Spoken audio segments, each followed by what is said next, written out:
बहुत साल पहले पहाड़ों के बीच बसे एक छोटे से गांव काली घाट में दो जुड़वा बहनें रहती थीं, राधा और माधवी।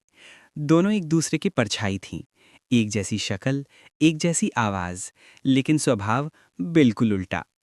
राधा दयालु थी, जबकि माधवी हमेशा ईर्ष्या से भरी रहती थी।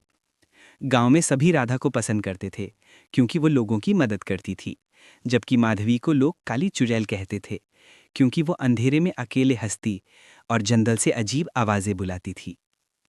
एक रात पूर्णिमा का चांद आसमान में था। हवा में अजीब सी गंध फैली थी। राधा घर के बाहर खड़ी थी, जब उसे लगा किसी ने उसे पीछे से पुकारा, राधा।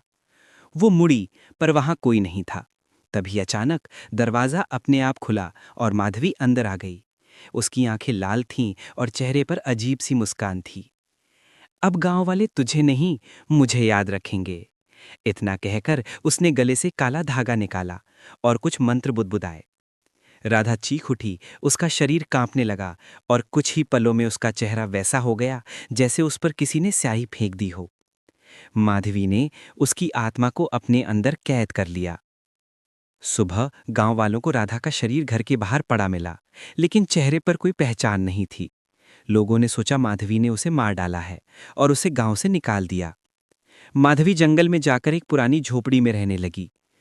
पर उस रात से अजीब चीजें होने लगीं। हर रात माधवी को आईने में दो चेहरे दिखते, एक उसका और दूसरा राधा का, जिसके होंठ फटे हुए और आंखें काली थीं। झोपड़ी के आसपास हर रात किसी के कदमों की आहट सुनाई देती और कभी-कभी उसके कान में धीमी आवाज गूंजती, मेरा शरीर लौटा दे, माधवी। तीसरी रात जब माधवी ने झोंपड़ी के बीचों बीच आग जलाई, तो उसे लगा कोई उसके पीछे खड़ा है। वो मुड़ी, राधा वहां खड़ी थी, जली हुई आंखों से घूरती हुई। तूने मेरा सब छीन लिया, अब तेरी बारी है। राधा की आत्मा ने झपटकर माधवी को पकड़ लिया। माधवी की चीख जंगल में गूंज उठी। उस रात के बाद वो कभी नहीं दिखी।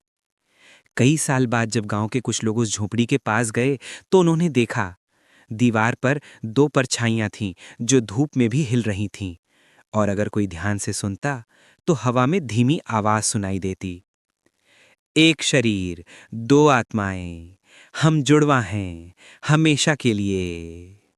कहते हैं आज भी काली घाट के उस जंगल में रात के समय दो हंसी की आवाजें सुनाई देती हैं, एक इंसान की और दूसरी चुड़ैल की।